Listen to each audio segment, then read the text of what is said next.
It's a little chilly this morning in January.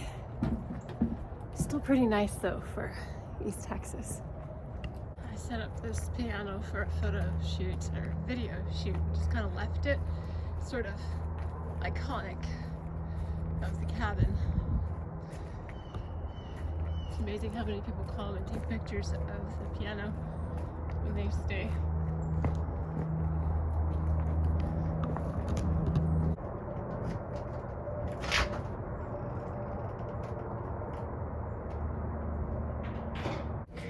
I just love coming here.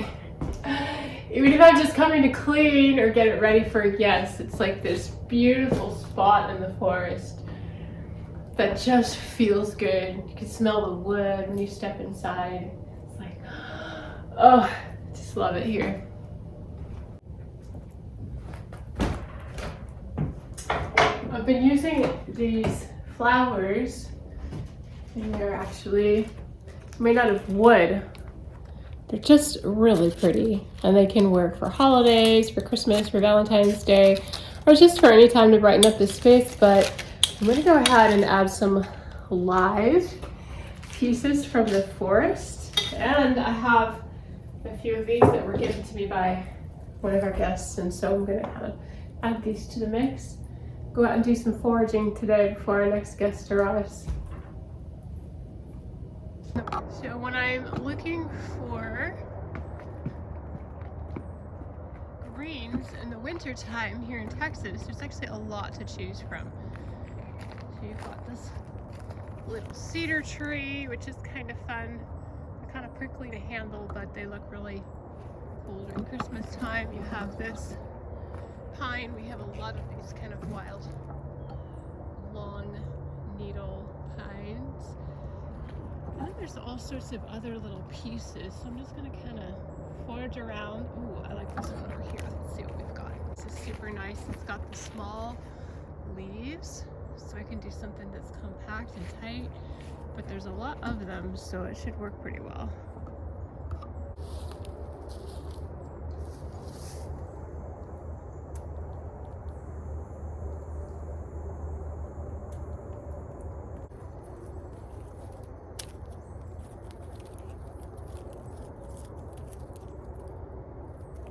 And the good thing about these particular pine, all these little pines will get cut out anyway and weeded out because you don't want pines this close to the cabin, so don't feel bad about putting them to good use. But I'll do a little bit of the cedar as well, just a few pieces. I like to have about 3 different types of greens. Ooh, these are prickly. Really gonna make a nice arrangement. Just diversify a bit. Ouch, ouch, ouch. They're super prickly. Should have worn gloves. And finally, I've got this guy on the porch. He's very non-prickly. Just pull a few pieces that are not going to hurt the plant. There we go.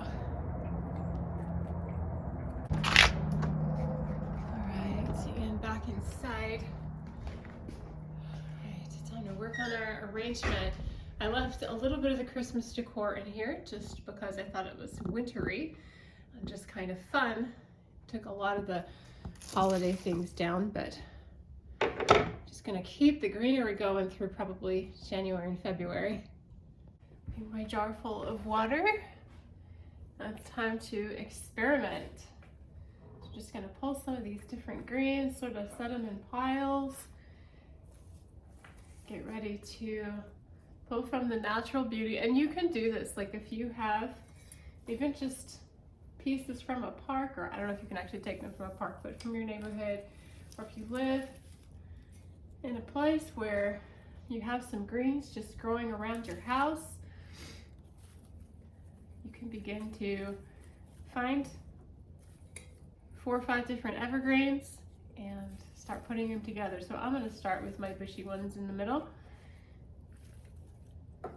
sort of build around it with the white pine, and then use these fun ones from the front porch. There we go. Just adding that extra, ouch, ouch, ouch. A little extra touch. There we go. Diversify the greenery. And then finally, I'll go ahead and pop these in. Oh, just loving this. On either side, I'm actually gonna sort of, again, we'll sort of diversify these, spread them out just a little bit. There we go. Yeah. So there we have it, just a very simple flower arrangement for the guest,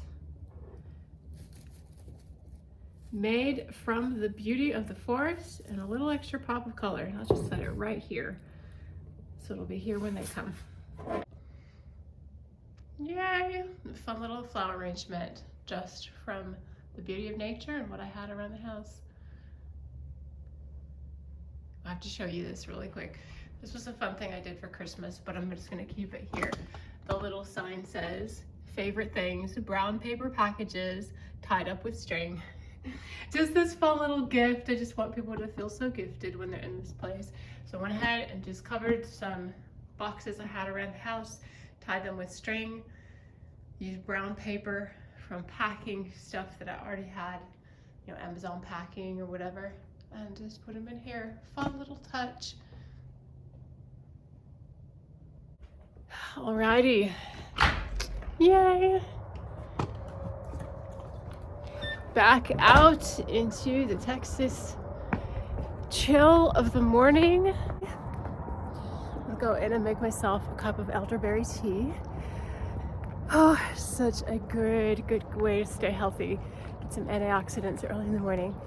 And then I'm gonna plant a couple of winter vegetables, which I'm not actually great at doing, but I'm gonna learn. So I'm gonna get my soil prepped and put some things in the ground. So there's lots of ways that you can make elderberry tea, and I've experimented with several. I'm just gonna go ahead and heat my pan and use some elderberries. Now, I really like the American brand. I'm told that they're different than the ones that are grown overseas, and actually they reconstitute a lot quicker than the European ones. And so I'm just gonna add about a tablespoon. So if you're looking at herbs that are dried, you wanna look for the ones that say non-irradiated, like right here on the package.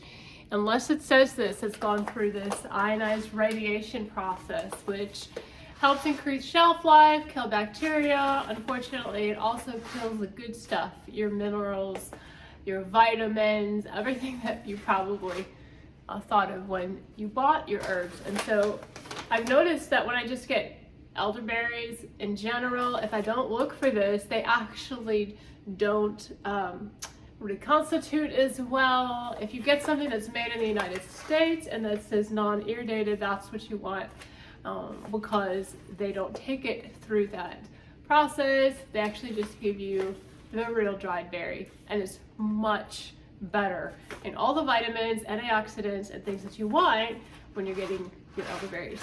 So this hasn't even started boiling yet or simmering, but it is already coming to, wow, it's turning this deep currant red, which is exactly what we want.